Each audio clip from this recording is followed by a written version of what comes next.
All right, welcome everybody. So we've had some interesting topics come up over the last couple of weeks regarding prohibitions in laws of conversion that don't actually exist, that we're told need to be enforced. We're inventing prohibitions that are not there and enforcing them, while at the same time saying, well, we violate this halakha, and we do the exact opposite of what the halakha says when we convert people. So I got to thinking, well, how where do you have the authority to say I can't do something that's not really prohibited while you yourself are doing things that are not really allowed? Then other people were talking about conservative conversions. What's the problem? Which really, there's no problem with someone who converted to conservative Judaism. Halakhically, the problem is with the Bet Din on the that did the conservative conversion, because to be a witness, a kosher witness, you know, what makes someone a kosher witness on the Bet Din? It's understood that they need to be Shomer Shabbat, they need to keep the Sabbath, and they need to keep kosher. So if you rule that a conservative rabbi is driving on Shabbat, and that's one of the melachot that we can't do, then there's a valid argument that you don't recognize that Bet Din, because you could say the Bet Din is not Shomer Shabbat. I mean, there's an argument for it. So then I started thinking, well, wait a minute. Isn't the Orthodox Bet Din engaging in violations technically? I know it's popular to do it this way, but technically you're doing something you're not supposed to be doing. So then the topic of intermarriage came up, and I started thinking about, well, if people converted to conservative Judaism, which oftentimes many couples do, and then you find one person, let's say the guy in this example wants to convert Orthodox. Well, technically, they're given the same status as a Gentile because it's not an Orthodox conversion. But is it really the same thing as a Gentile? If the guy wants to convert Orthodox, oftentimes he's told, we can't convert you because your spouse is not Orthodox. So therefore, your spouse who converted to conservative Judaism is technically a Gentile. You're in intermarriage, that's prohibited. So we can't do the conversion. And with regards to the conservative spouse here, the woman in this hypothetical example, just because someone converted conservative does not mean that it's not a valid conversion. For example, if you had three Orthodox Jews that go to a conservative synagogue, there's just not an Orthodox synagogue in their area, but these are three Orthodox Jews that keep kosher, they keep Shabbat. They go to a conservative synagogue because it's all that's in their area. And then this couple walks in there, and these three Orthodox Jews convert the guy. That's a valid halakhic conversion to Orthodox Judaism, even though it was done in a conservative synagogue, because these guys are Shomer Shabbat. Now, the reality is, if you go to a conservative synagogue, you're probably not going to find three Orthodox Jews that are Shomer Shabbat. They're probably not going to want to convert the guy anyway. They're going to say, go through the whole process. But we can't just say, because it's conservative, it's by default no good. These are 100% Gentiles that have made no steps towards converting. So I kind of started thinking about these different factors, and it led me to think we should have a discussion about it. Okay, so let's share screen. Oh, wait a minute, that's wrong. This is what we need. Okay, does everybody see the Microsoft Word document here? Yes. Okay, so I'm going to move this. Let's move it up there. Okay, it's out of the way. All right, so we're big fans of Rambam around here. So he wrote some teshuvot, some explanations to things. So let's look at a few of those. So you see right here, I put in perhaps a conservative converts, because this was on my mind, and I'm thinking, okay, we need to deal with this situation. So the original question: a certain man converted to Judaism, but his family and relatives remain non-Jews. So I'm looking at this and thinking, why does it say his family and his relatives? Does that mean his family and his relatives are the same? as in his mother, his uncle, his brothers? Or does this mean his family, like his wife and kids, and then his relatives are the brother, aunts, and uncles. So that's why I put perhaps the family is a conservative convert. And I really just put this in here to put this in your mind to think about it. But it's 9 pages, and I deal with the issue later coming up of a conservative couple where one person wants to convert Orthodox. So for now, just ignore this because this question is only going to be dealing with a man that converted. So just ignore this little part that I put in here for now, and we'll deal with that later. So we'll deal with the original question. A man converted to Judaism, 100% Jewish, but his family and his relatives remain non-Jews. He's now living among Jews, observing the mitzvot, and conducting himself according to Jewish law. However, some people question whether he can be fully accepted into the Jewish community because of his background. What is the proper approach to him? So the response here is that you should know the Torah explicitly commands us to love the convert. As it says, you shall love the stranger, for you were strangers in the land of Egypt. This is in Deuteronomy. A person who converts and takes shelter under the wings of the Shekhinah, the divine presence, is not to be mistreated, nor should doubts be cast upon his Jewishness. Once he has completed the proper process, the Torah warns us many times regarding the treatment of converts, and our sages emphasize that a convert should be treated with even greater care than a born Jew in matters of respect and inclusion. So anyone not doing that is committing a serious violation. Even if you see your fellow congregants doing it, that doesn't mean that they're right for doing it or that you would not be wrong to engage in the same behavior. So do not say to him, remember your past and the deeds of your ancestors. Do not shame him by mentioning the idolatry of his forefathers, for once he has entered into the covenant, he is as a newborn child. This is discussed in Yevamot 22a. Anyone who questions the sincerity or legitimacy of a convert or who distances him from the community violates multiple Torah prohibitions and transgresses the commandment to love the convert. Such behavior is a great sin because it discourages those who seek the truth and wish to serve God. So, anyone who distances him from the community, treats him like another. You don't want to count this guy in a minion because he converted. Well, I'm not sure if I like the guy who did the conversion. I don't know if we should accept the Bet Din that did it, any of this stuff.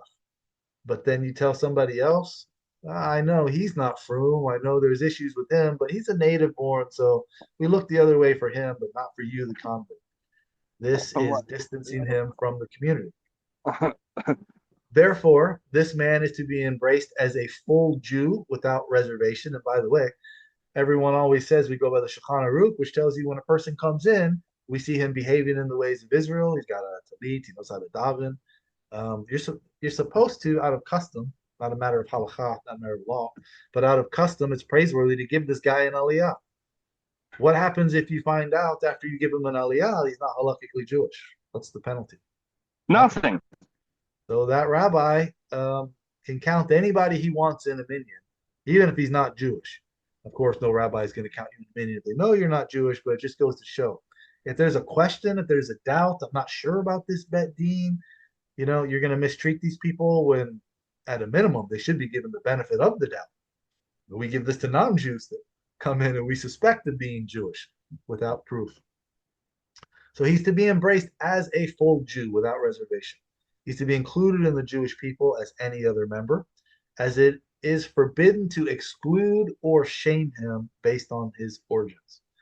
You rabbis that are too comfortable just excluding people should really think about that when you're encountering converts.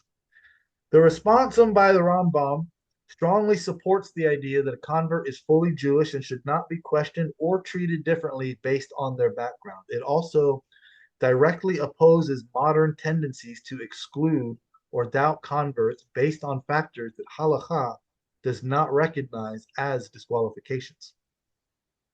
We learn from Bava Metzia 59b that if all the gates to heaven are closed, the prayers of converts who have been mistreated will still get through.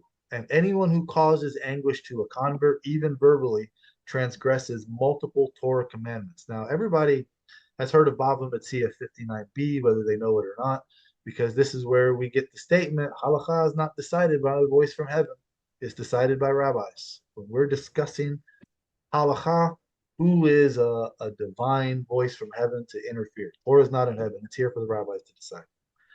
So, this is where that comes from.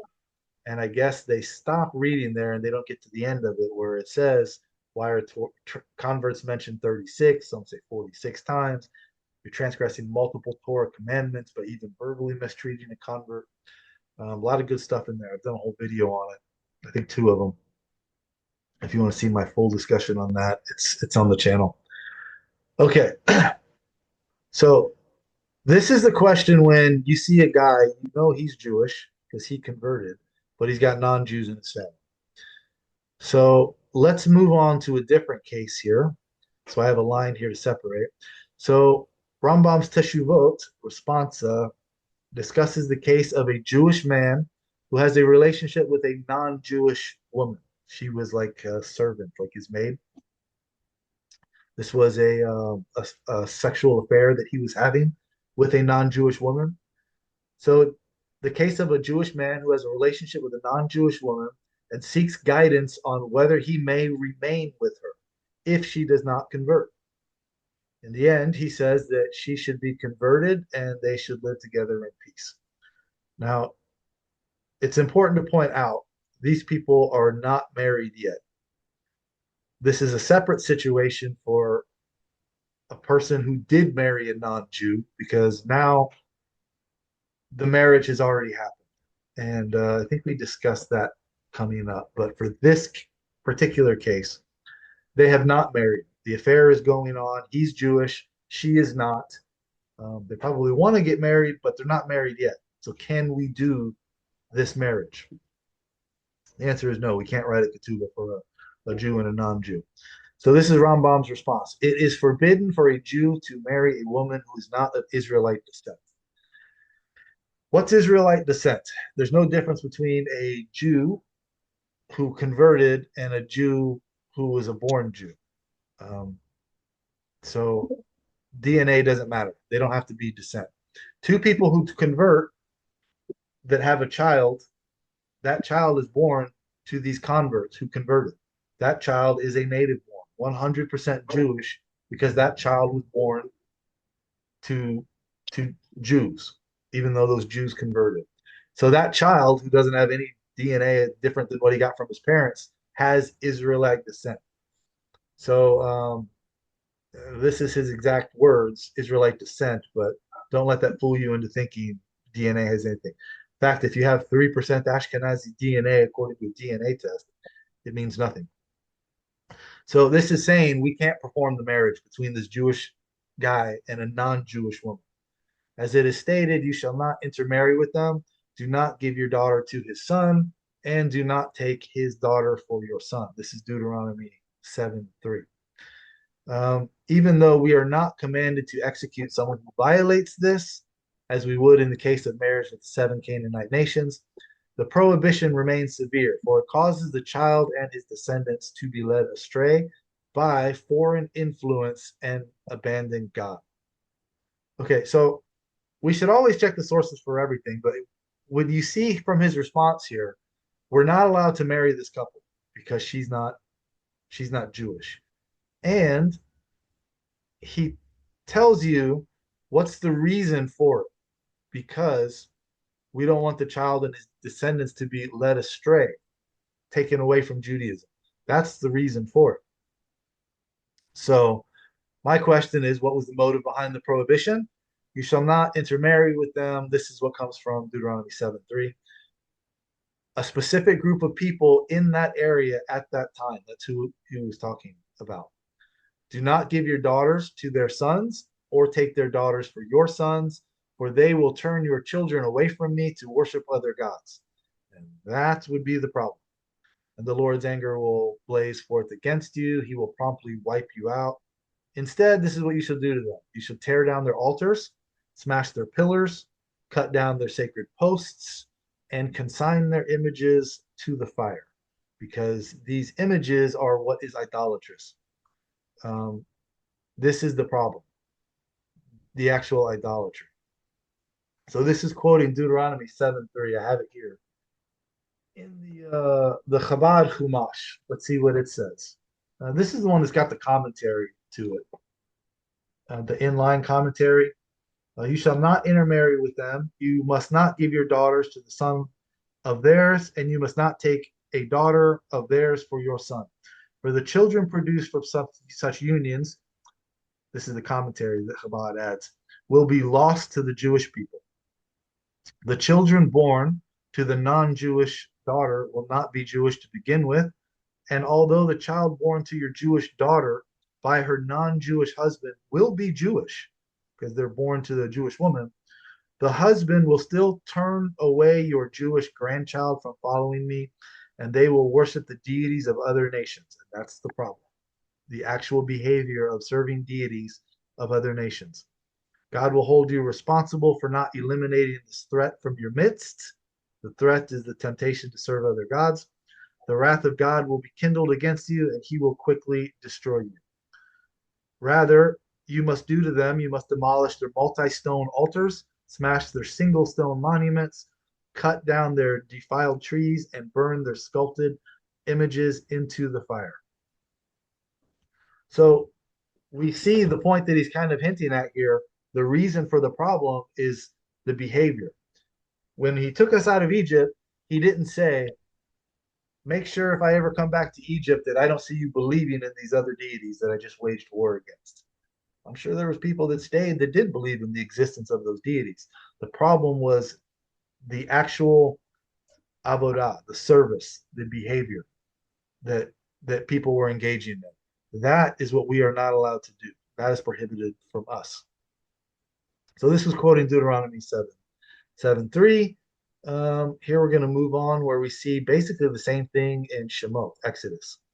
When discussing intermarriage and conversion, the Torah does not prohibit non-Jews from existing or believing in their own gods. This is the point that I was just making with the Egyptians having other beliefs. Rather, the concern is our behavior. Whether Jews will be led astray from Torah observance. This is evident in Shemot, Exodus 34:12-16, where the Torah warns against intermarriage, not because Jews themselves, not because non-Jews themselves pose an inherent problem, but because their practices may turn Jewish spouses and children away from Torah.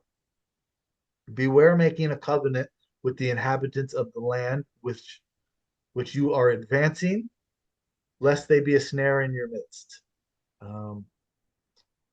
You must tear down their altars, smash their pillars, and cut down their sacred posts, for you must not worship any other God, lowercase g, because the Lord, whose name is impassioned, is an impassioned God. You must not make a covenant with the inhabitants of the land, for they will lust after their gods and sacrifice to their gods and invite you, and you will eat of their sacrifices. That would not be allowed.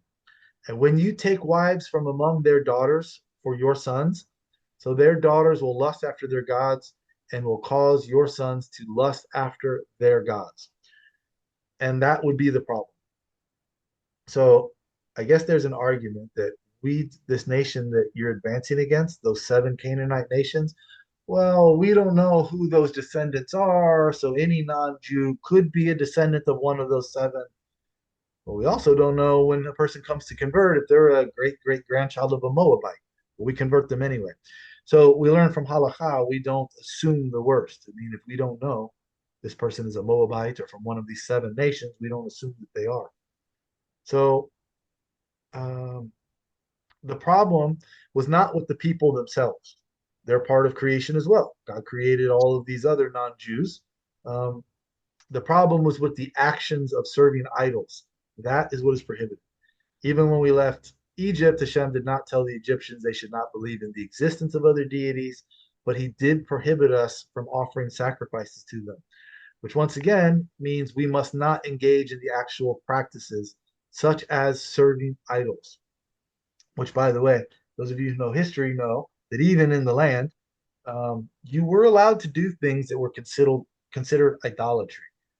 Um, it was Baal Peor. The way you would serve this idol was you would eat beets, red beets, and defecate in front of that statue, because that's what Baal Peor demanded. So you're not allowed to do that. You would pile up stones in front of Merklios, because that's what Merklios demanded. So that was not allowed. But you were allowed to pile up stones in front of Baal Peor because that's not what Baal Peor demanded. You were allowed to defecate in front of Merklios because that's not the service that Merklios wanted. So you were allowed to engage in behavior. You were not allowed to serve an idol the way the idol demanded to be served. So we see from that, that's the prohibition. I mean, we even used to sell chickens to idolaters in the land.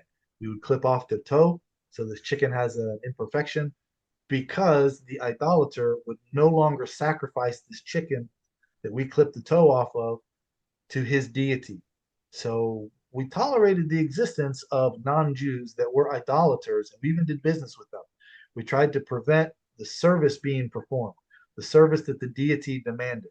That's what we're not allowed to tolerate.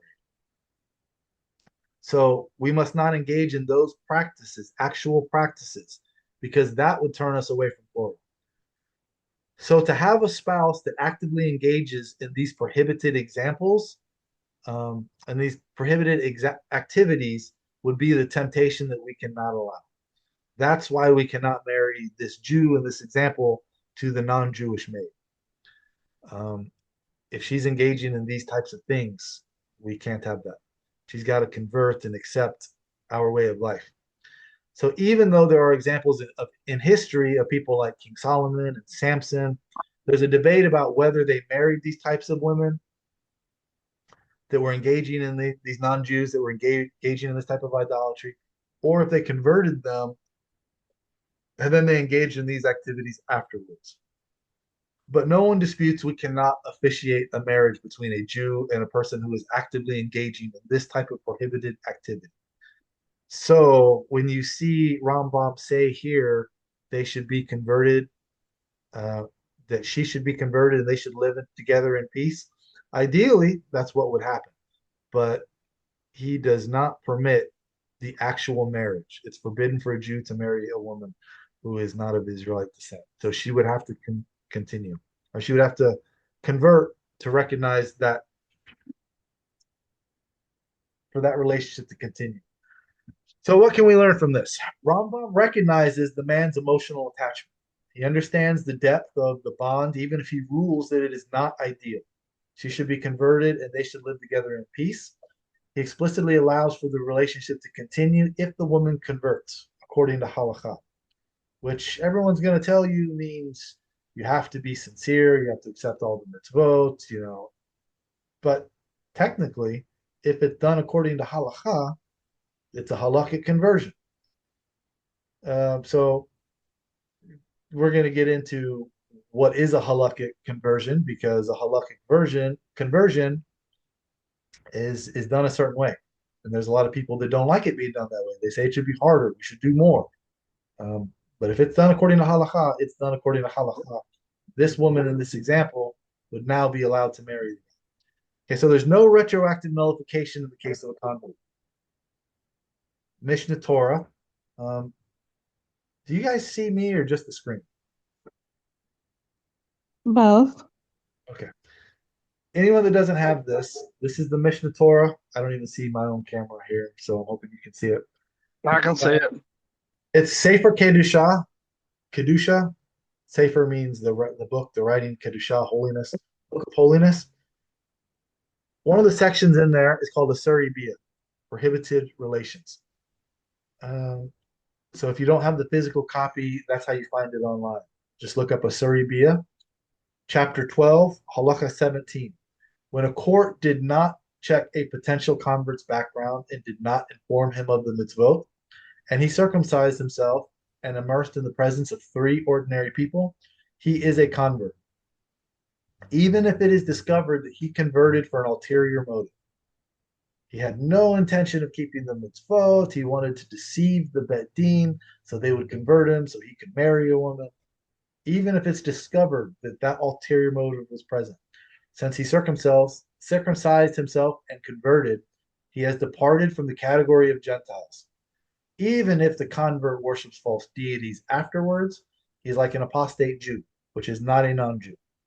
If he consecrates a woman, the consecration is valid and it is a mitzvah to return his lost object. For since he immersed himself, he became a Jew. For this reason, Samson and Solomon maintained their wives, even though their connection to idolatry was revealed. So they're making the case that intermarriage is prohibited. You can't marry a non-Jew. So how did Samson and King Solomon do it? Well, he converted them. Well, we know these women were idolatrous women, um, but they were. It was not an intermarriage. They were Jewish. So in this example, Rambam says she should be converted. She should be converted in the ideal way and be sincere about it. However, it's clear if a halakhic conversion is done, even if they don't behave the way you would like them to behave after you convert them, this is not a non-Jew. That would be a valid marriage. The basic concept is that a convert who sins is considered as a Jew who sins, even if he or she commits serious transgressions. The conversion is not revoked. The Maggid Mishnah, um, for those who don't know, this was authored by Yosef Karo. He's the one who compiled the Shulchan Aruch. I guess he views it as the spirit of the Mishnah visited him in a dream. So that's what the Maggid Mishnah is. It's like the ruach of the Mishnah. So the Maggid Mishnah states that even if the court does not notify the potential converts of the mitzvot, they don't even know what they're converting to. The Bet Din, shame on them, failed to notify the convert of what would be required of them. The conversion is effective. Yevamot 24b discusses a case where a man married a woman that he was prohibited from marrying, and the court does not remove her from him or require divorce. Again, this is where I was saying in this example, this question to Rambam is a Jew is in a relationship with a non-Jewish woman. We cannot perform that marriage. However, in this case, in Yevamot 24b, the guy is not allowed to marry this woman, but he did it anyway. So now it's a different scenario. We would advise this marriage not to happen, but it already did. So now we're dealing with after the fact, what do we do? And in this specific example in Yevamot, there was speculation that he was in having an affair with this woman who was not Jewish. And the fact that she converted and he married her, this is increasing the rumors. Now rumors have support that he was engaging in this prohibited relationship with this non-Jewish woman. And then he married her. She converted and he married. So we see the court in that example says, you don't have to divorce her. We do not have to separate from this woman. The guy, engaged in a relationship he shouldn't have, and we're not doing away with that relationship. So this type of thing has to be taken into consideration. So the context of the prohibition, the primary concern that Rambam raises is that children of such a union will be drawn away from Judaism. This implies that if there were a way to ensure that the children would be raised Jewish, such as through a halakhic conversion of the mother and a Jewish home environment, the primary concern would be addressed. And this is where I got the idea of, is this family member, did they convert to conservative Judaism? Because what I was told recently was you cannot perform a conversion for someone like this because Ovadia Yosef said the wife has to be like the husband. Okay, that's Ovadia Yosef. Show me in the halacha where it's prohibited. Well, it's not specifically stated in the halacha that you can't convert a person like this, but it's understood that it's going to be a problem. Well, what's the problem? The problem is that a non-Jewish woman would be a temptation to go to idolatry, and that's a problem for obvious reasons. But if the Jewish home is going to be respected, only kosher food is allowed to be in this house. The children are going to get a Jewish education. They're going to be raised in a yeshiva. Then that threat has been removed. This primary concern is that the children will be drawn away from Judaism. That's no longer a threat. If this woman is converted, she keeps Judaism according to what conservatives say it's supposed to be kept by, which is not all that problematic. Some conservatives do things that is problematic, but if this woman is converted conservative and she says, "I don't want to embrace every humra, every optional stringency that Orthodox teach as a minimum standard," is that really a problem? If she's following mitzvot, following actual required halacha, which according to the tenets of conservative Judaism, you can be completely shomer Shabbat and keep kosher. Then this is where I was asking, what's the issue with converting someone like this, where the husband wants to convert Orthodox, but the woman is conservative? So um,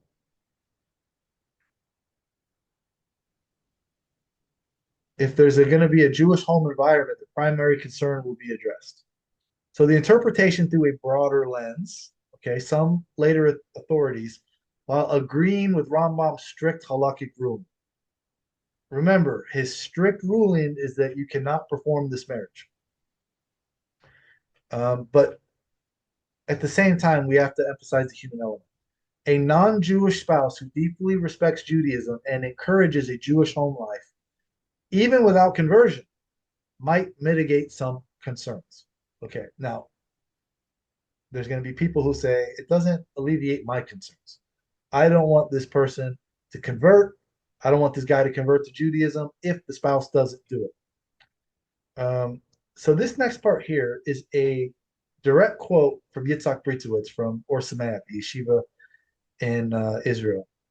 Halacha is flexible and can respond to changing social norms. He literally said, if you say to me that halacha is flexible and can respond to changing social norm concerns, that is not an untrue statement. He agrees with that. And then he says, within limits, this is ultimately a matter of degree. He's making the case here, Yitzhak Britzowitz is, that conservative Judaism as a movement is not necessarily heretical. And as I demonstrated in the beginning of this, you can do a conservative conversion, and that can be an Orthodox conversion if it was done in a conservative synagogue. The issue is with the Bet Din. But we can't say that conservative Judaism in itself is heretical. You know, if you disagree, you're disagreeing with Yitzhak Britzowitz. So I'll put my head in the same noose as his. If you disagree with me saying it, then you disagree with him saying it. So, well, for sure, there are those who say that any tolerance for this flexibility would be a halakhic error, meaning they're saying you can't do this conversion if the woman is not converting Orthodox also. They're saying any tolerance for that would be a halakhic error. I'm about to demonstrate how that position becomes indefensible when considering the halakhic errors that they proactively subscribe to. Okay, just to be clear, while Rambam does not permit the relationship without conversion, the most favorable interpretation of his response is that he acknowledges the emotional challenge, leaves open the possibility of conversion, and does not retroactively delegitimize the love between a couple. If the woman does not wish to convert, we cannot perform a marriage and write a ketubah for such a relationship. However, we also cannot invalidate the sincerity of a man's commitment to Judaism, nor force him to separate from his partner if they are raising a Jewish household and keeping mitzvot. While the ideal is full halakhic conversion, Rambam's position suggests that the focus should be on actual mitzvah observance rather than the speculative concerns or motivations, and that a sincere acceptance of Judaism should not be denied solely due to the existence of a relationship. So if a guy comes and sincerely says he wants to convert, I think it's wrong to say, well, you know what? I don't like the status of your wife. You have a family, you have children that you're raising Jewish, but there's a question about the woman that you're married to. I don't think we can deny uh, by default. I don't think we can say there's absolutely no way I can deal with this conversion. I think we need to take every conversion into consideration on its own case by case basis, which is historically how it's always been done. Okay, so that was the example of a guy and a woman that's not Jewish. She's just totally not Jewish. Now let's shift the focus slightly from an individual who has a Gentile status to a couple who had a conservative conversion, but now one partner wants to convert Orthodox. Most Orthodox rabbis will give both of these people the status of a Gentile, since they do not recognize the conservative conversion. And there could be a valid reason to not recognize that conservative conversion. I'm not saying that because you're a conservative, you should be considered Orthodox. I think usually the case is the reason for invalidating this conversion is the bet din. So the solution is to solve the issue with the bet din. Do an Orthodox conversion. Now you have a valid bet din that cannot be invalidated. So most Orthodox rabbis will call these people, this couple that converted conservative, they'll call them Gentiles because it's not a valid conversion in their view. But we must ask ourselves, is it really proper to consider these people no different from Gentiles who have made no steps towards conversion? A person that's living a religious life as a conservative Jew who converted conservative, are they no different than your average atheist or Christian? I don't think that's correct. So this is where I kind of move this to like a part two, but we're getting through it quickly. So we'll try and do it all in one lesson. Halakha conversion and the inconsistencies in modern practice. The core issue is actions versus their identity. If a couple consists of one person who has undergone a non-orthodox conversion, in this example, conservative, which is not recognized by orthodox standards, sometimes for good reason, and one wishes to convert through an orthodox bet din, um, which is often the case. There's many people in this type of relationship that are reaching out to me, say, I want to convert Orthodox, but my wife is not on board. The Orthodox community often refuses to convert the latter. This is the member of the relationship that wants to convert Orthodox, due to their ongoing relationship with a non-Jew. Fingers in quotation marks around non-Jew. However, this reasoning is flawed when examined through the lens of halakha and the way conversion is handled today. Let's look at some inconsistencies in the way that halakha is applied. There are halakhic contradictions in the way conversion is handled today. In modern practice, contradicts halakha on the world to come. The halakha in Yevamot 47a, which is what Rambam gives us in Asuri Bia, chapter 14, says a potential convert must be told that only Israel has a share in the world to come. Only Israel. This is done to encourage the potential convert to convert because that's the only way you get a share in the world to come. This is literally what we're supposed to tell them. Asuri Bia 14, chapter 1 tells us what to say to a convert. But what do we tell them today? We tell them, well, converts, we're often told the opposite, that they can remain non-Jews and still receive a share in the world to come by following the 7 Noahide laws, which we're not allowed to create one of these people anyway. This is not what the halakha dictates. Halakha tells us to do the exact opposite and tell them that the only way you can get a share in the world to come is to convert and become a member of Israel, not tell them the exact opposite. Halakha commands immediate circumcision, yet we delay the conversion. In Yevamot 47b, which is where Rambam gets Asuri Bia, chapter 13, halakha 4 through 5, a male convert should be circumcised immediately, right away, and immersed as soon as possible. What's done today? Converts are required to take years of classes before being allowed to complete the conversion, even when they are already committed to observance. This is the opposite of what the sources say. By the way, when it comes to the circumcision, you're supposed to circumcise him immediately. It brings up a debate. do we do the circumcision first or do we do the mikvah first? And it was ruled that we do the circumcision first immediately. Why? Because we do not delay doing a mitzvah. It's a mitzvah to circumcise, so this should be done immediately, right before the mikvah. And we know after the circumcision, the second time we talk to this person, according to the halakha, he's already standing in the mikvah. So he's supposed to be circumcised right away and put into the mikvah right away. The only time the halakha discusses it taking longer than this is if he has to be circumcised and then that needs to heal because then you have to put a bandage on it and the bandage acts as a barrier between the skin and the water. So it may take 30 days to heal, which shows even in that scenario, he should be in the mikvah within 30 days, not years. The other reason given is that Rashi, for people who are a big fan of him, says that the mikvah completes the process.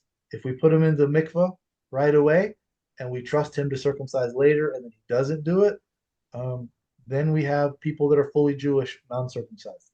So we need to circumcise right away. And even in that example, they used to circumcise after. One who says they would circumcise and waits 12 months and doesn't do it, now they are talked about even worse than non-Jews. You said you were going to do this, you said you were going to convert, you didn't. And they're spoken about very derogative in a very derogative way. So it's supposed to be done. It's clear right away you were supposed to do this, but we do the opposite. We make them take years and hope that they don't go through with it so we can get rid of them. So prohibitions are being invented while actual laws are being ignored. In the case of an Orthodox man whose partner underwent a non-Orthodox conversion, Halakha does not explicitly prohibit his conversion. It's just literally, there's no sentence there that says it can't be done. The only concern is whether his Jewish observance will be compromised. If he and his family keep kosher, observe Shabbat, and raise their children Jewish, then the very concern outlined in Exodus 34 has been addressed. So we're saying you can't tell me that I'm not allowed to take into consideration the potential convert. This is what every rabbi has done for thousands of years. Hillel converted a guy that said he's not going to accept the oral law. He converted a guy on the condition that you make him the high priest, which he's not allowed to be, not eligible for, and he was converted. But now you're going to come in and say that if this guy wants to convert Orthodox, I can't do it because his wife is keeping Shabbat and they're raising the children Jewish. That prohibition is not specifically in the halakha. The concern has been addressed. Meanwhile, modern Batei Din, plural of Bet Din, reject conversions based on concerns that are not stated in the halakha. I would like to speculate for a second, just a second. While actively violating the halakhic process for conversion in other ways. Go ahead. Yeah, the Hillel converts that you were just referring to. I wonder how many of Hillel's converts' descendants are modern day Chabad rabbis. That are telling you, oh, we can't. I'm just wondering, you know. Descendants that are now. I wonder what Hillel's converts would think if they knew that their descendants today they would be rolling over in their pine boxes. They would become the rabbis that are saying you cannot convert this people based on a prohibition that's not there in the halakha, and rejecting conversions while actively violating the process. I'm going to go against the halakha. I'm going to do the exact opposite of what the halakha says, and then I'm going to tell you you're not allowed to perform a conversion because of a non-existent. Ironically, their whole existence as a Jew is because of somebody that was converted a way that they would have not converted. Potentially, that's a valid concern. But like everything that we complain about around here, we have to offer a conclusion. So we need to offer a solution to the problem, and that is the need for consistency. if the modern Bate Din are going to violate halakha by delaying conversion and misrepresenting the obligation to convert, then they cannot turn around and claim that they are forbidden for converting someone based on a prohibition that does not exist in the actual sources. The issue should be judged based on halakha, not modern institutional policies that contradict it. This inconsistency should be challenged, especially when it leads to turning away sincere converts who are already living according to Jewish law. I mean, heck, even if they have no desire to convert, they're allowed to follow every halakha that we follow. There's an example in the Talmud of a person who's not eligible to convert, and he was keeping all of the mitzvot, including the ones related to Sukkot and the Sukkah, and there was no conversion done. So, if non-Jews are allowed to do it, then we need to challenge saying that we can't convert these people who are already living according to Jewish law anyway. In the Talmud, Pesachim 87b, regarding exile and converts, Rabbi Eleazar states, and I'm quoting this verbatim, the Holy One, blessed be He, HaKadosh Baruch Hu, exiled Israel among the nations only so that converts would join them. This suggests, according to his opinion, that if one of the divine purposes of the Jewish exile was to bring converts into the Jewish people, obviously this challenges the common modern misconception that Judaism is not meant to seek converts. But if this is one of the divine purposes, then how can we go against it and do the opposite of what the divine purpose was? If the divine purpose is, as this rabbi states it is. So also in Sefer HaMitzvot, Halakha 3 tells us that we should be proactively seeking converts. This is what gave Abraham his merit. Sefer HaMitzvot, if you don't know, this is Rambam's enumeration of the 613 commandments. This is the third one listed there. We are supposed to be actively seeking converts. At a minimum, not turning away converts based on prohibitions that don't exist. It implies that conversion is not merely tolerated, but it is actually part of the divine plan. If exile was meant to bring in converts, then rejecting potential converts without a valid halakhic grounds contradicts the divine purpose. How can we authorize doing something that goes against the divine purpose? So there's a well-known concept that if all Jews were to keep Shabbat properly for 2 consecutive weeks, their redemption would come. This is Shabbat 118b, where I quote again, copy-paste, took verbatim. Rabbi Yochanan said in the name of Rabbi Shimon ben Yochai that if only the Jewish people would keep 2 Shabbatot, 2 Sabbaths, in accordance with their halachot, they would be immediately redeemed. This would bring in Messiah if we could just get all Jews to keep 2 Shabbats. At first glance, this seems like an impossible standard. How can we expect every single Jew in the world to observe Shabbat fully? Seems like, well, if that's what it takes, it's never going to happen. So this I get from Yitzhak Ritzowitz again, that one approach to resolving this difficulty is the idea that redemption is not an all or nothing equation. Instead, it follows a tipping point model.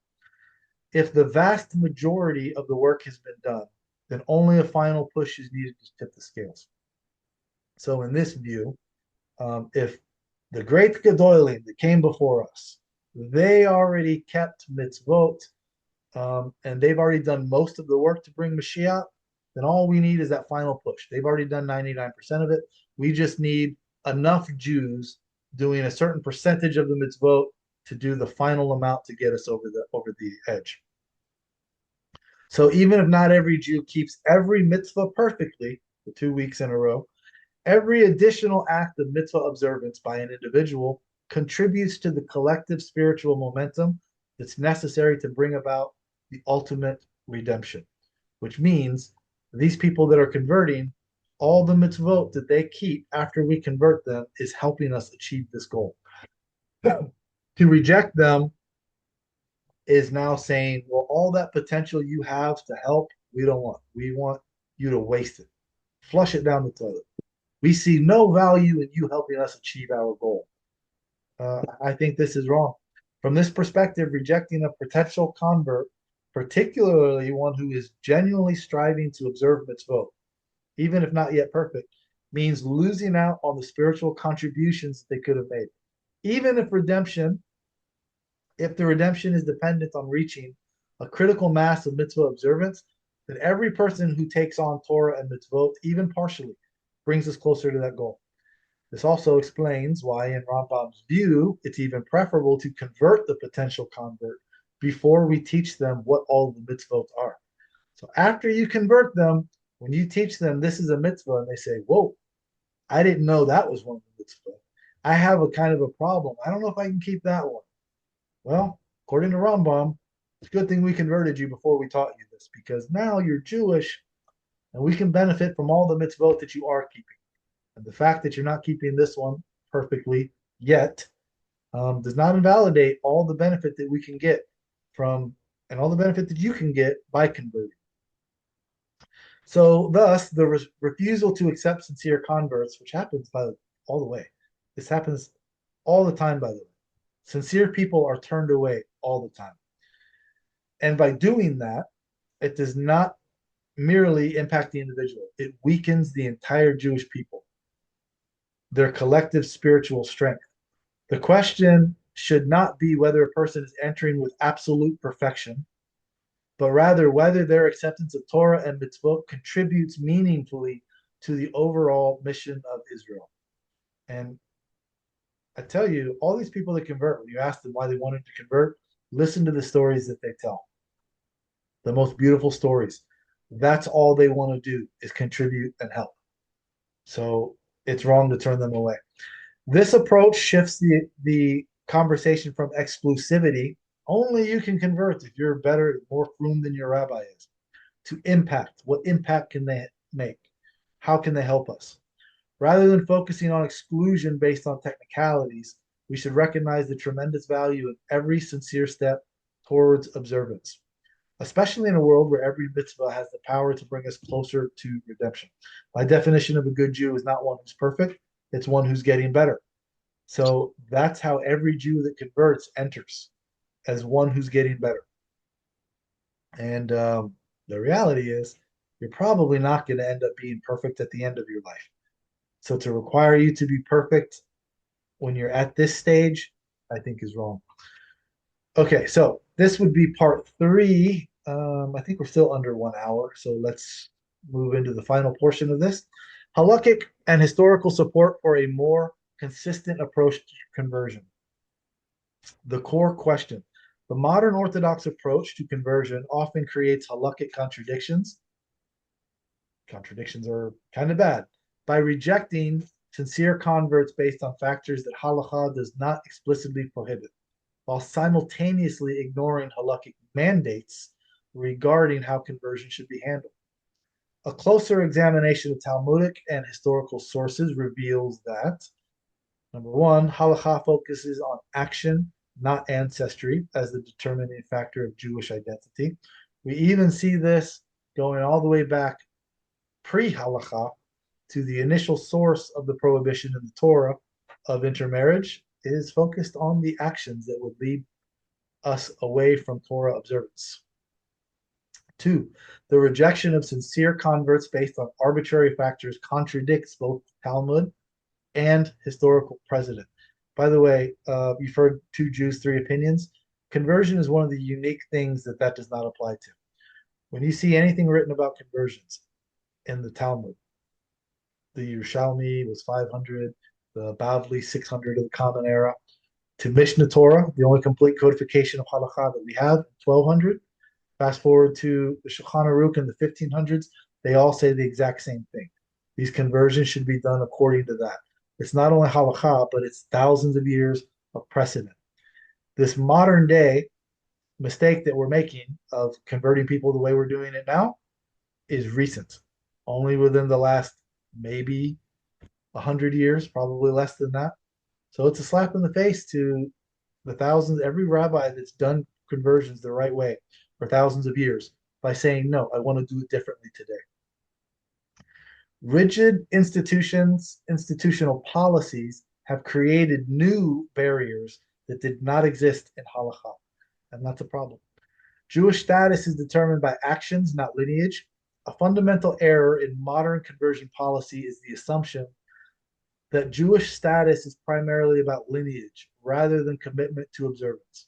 However, halakha explicitly prioritizes behavior over ancestry in multiple contexts.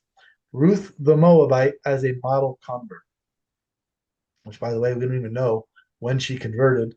There's different opinions in the Talmud. She converted before her first marriage, which was before she traveled. When people say that she converted along the way, but then she admits, I'm not eligible to convert later.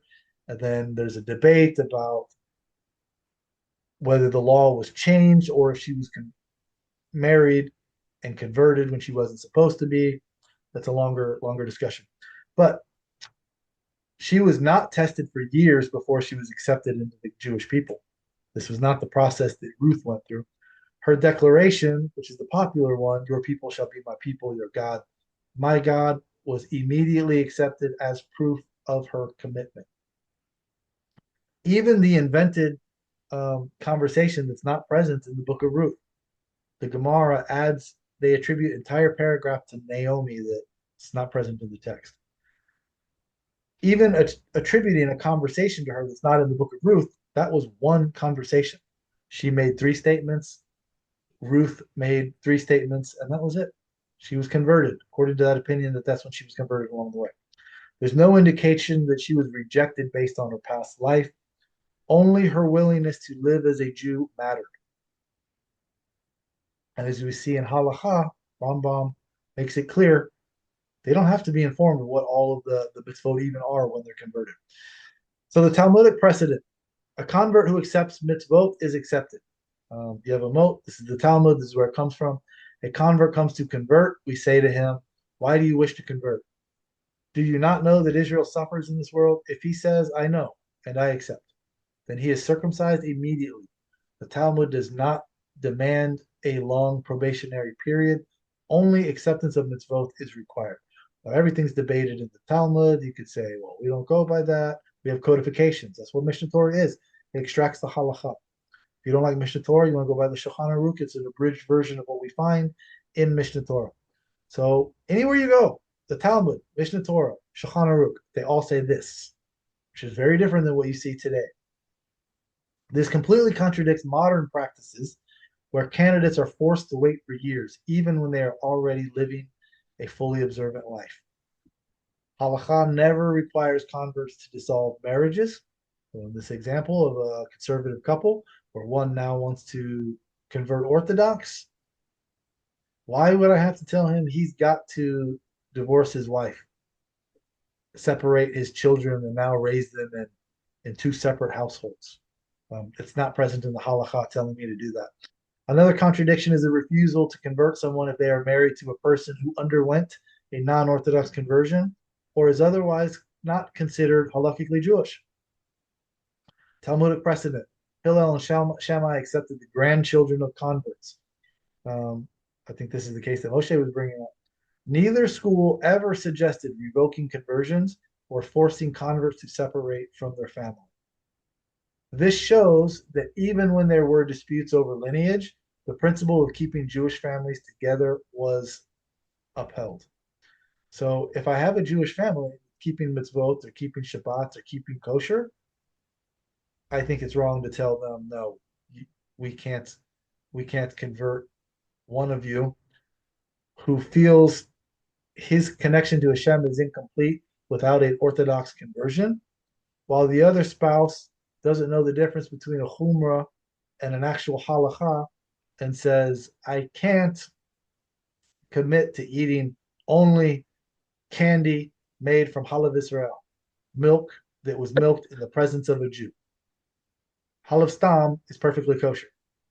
If she doesn't want to convert to Orthodox Judaism because she's under the impression that kosher candy made with Halav Stam is not kosher, and therefore she can only eat Halav Israel, that's why she doesn't want to convert Orthodox. The problem is that she doesn't know she can continue eating candy made with Halav Stam, and it's not a problem. It's 100% kosher. This is why many people don't want to convert Orthodox. They think every optional stringency is the minimum standard. So in this example, I do not feel I need to break up this family because the woman is not agreeing to convert Orthodox. I think that case should be examined, and we can't say, no, it's strictly prohibited. There's no case where it's allowed to be done based on prohibitions that are not present in the halacha. Tosafot, the students of Rashi, on Yevamot 24b. We do not break marriages retroactively. If these people are married, we do not have to force them to divorce or separate. By the way, Yevamot 24b makes the case that conversion for marriage is not an invalid reason to convert. If it was done only for, it's called an ulterior motive later, which we also read, does not invalidate. Even if they had the ulterior motive, we don't nullify the conversion or force them to separate and divorce. Here in Yevamot 24b, it's not an ulterior motive. It's saying, I want to be with this guy. If I have to convert to do it, that's my reason. That's my motivation, is to convert for marriage. Saying it's a valid reason. Not a popular opinion, but there it is. The Tosafot, that's their commentary on it. They state that a marriage remains valid even if it is later discovered that one spouse had a problematic Jewish status. We didn't have conservative Judaism back then. Would this be a problematic Jewish status? A conservative conversion? If the relationship itself is not prohibited, there is no reason to deny conversion based on it. There could be examples where the wife says, we need to drive on Shabbat. That could be something that would entice the children away from proper Torah observance. But that again is based on the actions that would lead us away, a Jewish family away from Torah observance, not the status that they had. So the word conservative cannot be automatically used as well. These people, they desecrate Shabbat.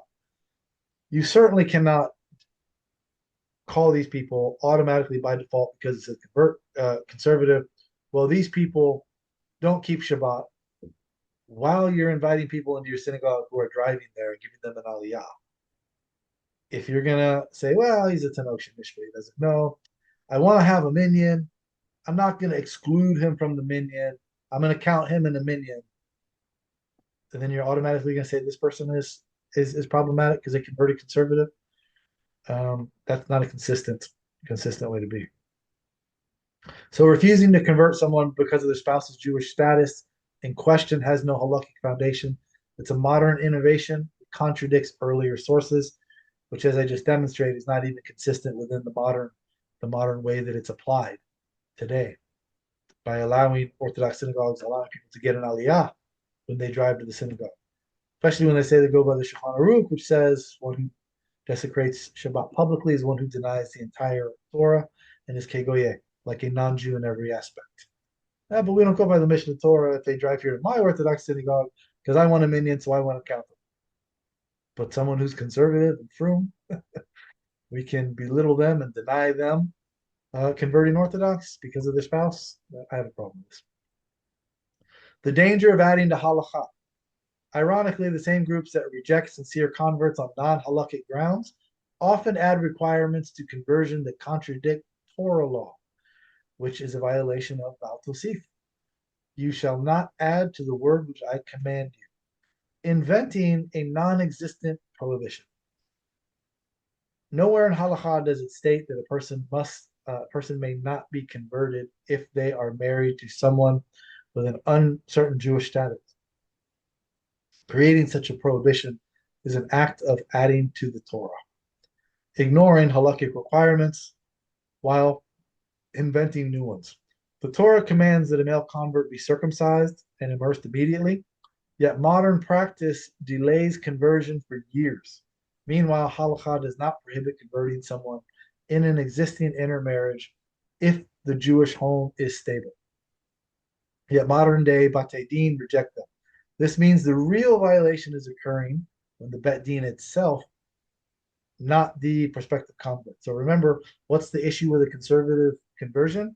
It's not with the convert. The convert is doing what he's taught by the conservative rabbi. The issue with the conservative conversion is that the bet din is not considered kosher. They are not considered to be a kosher witness if they are not Shomer Shabbat. So if an Orthodox rabbi is not Shomer Shabbat, if he's not keeping kosher, then the Orthodox have a valid reason to say there's nothing wrong with the convert. There's a problem with that bet din, the conservative bet din, because they are not up to our standards when they were witnesses to the conversion. Which the convert converted himself. All the bet din did was witness the conversion. And there's a problem if you're not Shomer Shabbat kosher, that there's a problem with you being a witness. But at the same time, is there any problem with the bet din in the Orthodox world? I think so. By the way, Purim is coming up. It's a Torah commandment. A man is not allowed to wear a woman's clothing, woman's garment. So why do we see sometimes rabbis wearing a dress on Purim? Isn't this a violation of a Torah commandment? The answer given is, well, we're not trying to deceive anybody. We're not trying to convince somebody that I'm a woman when, as a man, I put on a dress. So it's just for fun. Okay, but it is a Torah commandment that a man is not allowed to wear that garment. Does this apply to other situations? We're not allowed to light a fire on Shabbat. If Shabbat is on the 4th of July, can we light fireworks? We're not in a dress. We're not trying to deceive anybody. We're openly transsexual. There's no deception. I'm a man wearing a dress. It's a violation of a Torah commandment to light a fire on Shabbat, but it's just for fun. It's one day a year. We're lighting fireworks. It's the 4th of July. Is it allowed? No. You cannot light a fire on Shabbat, even if it's fun. So how can you wear a dress, even if it's fun? These are things to consider when people are telling you, no, there's no way we can't do it. We can't do this. There's no way you could do that conversion. There's problems with the conservative bet din. True, in many cases. But I think there's also problems with the Orthodox bet din. And we have to use scales with equal measures. So the problems on both bet dins, conservative and Orthodox, should be addressed. So, like I was saying earlier, we're going to complain about anything. We need to offer a solution, and this is the solution, returning to the halakhic model, which is the historic precedent for thousands of years. The solution to this inconsistency is not to reject modern conversions. Not say, well, your conversion was 3 years, it was extra strict, they did things that contradict the halakha, they waited to circumcise you, they told you things that were the opposite of what they were supposed to say to you. I'm not suggesting we reject those, but we need to return to the actual halakhic requirements without the unnecessary stringencies. If somebody wants the unnecessary stringencies, good. Many people feel there's merit. The more I suffer, the more I appreciate it, the more I'm going to be rewarded for it in the world to come. Fine. But if one is done according to the actual halakhic requirement, that's how it was done for thousands of years. That's this unnecessary stringencies is the modern deviation from what Judaism has always been, going back even before Ruth. And the Torah itself infers that all conversions going forward were to be done the same way as they were at Mount Sinai, which is what they always were. So if the convert is sincere and accepts the mitzvot, they should be converted without delay, as the Talmud and the codifications demand. If a person is in an intermarriage but is committed to halakhic Jewish life, their conversion should not be blocked based on a prohibition that does not exist in halakha. It's not specifically stated there, and there are examples of even worse things where people were converted. If modern day Batei Din violate halakha in delaying conversions, they lack the authority to claim that rejecting converts based on non-halakhic concerns is somehow an invented halakhic requirement. Rejecting sincere converts based on newly invented barriers while simultaneously ignoring halakhic mandates is an act of injustice.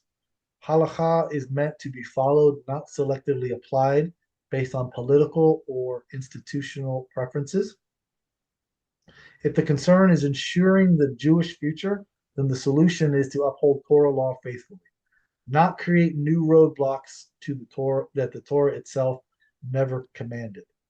And again, for this conservative couple where the guy wants to convert Orthodox, um, that's the concern of Jewish future.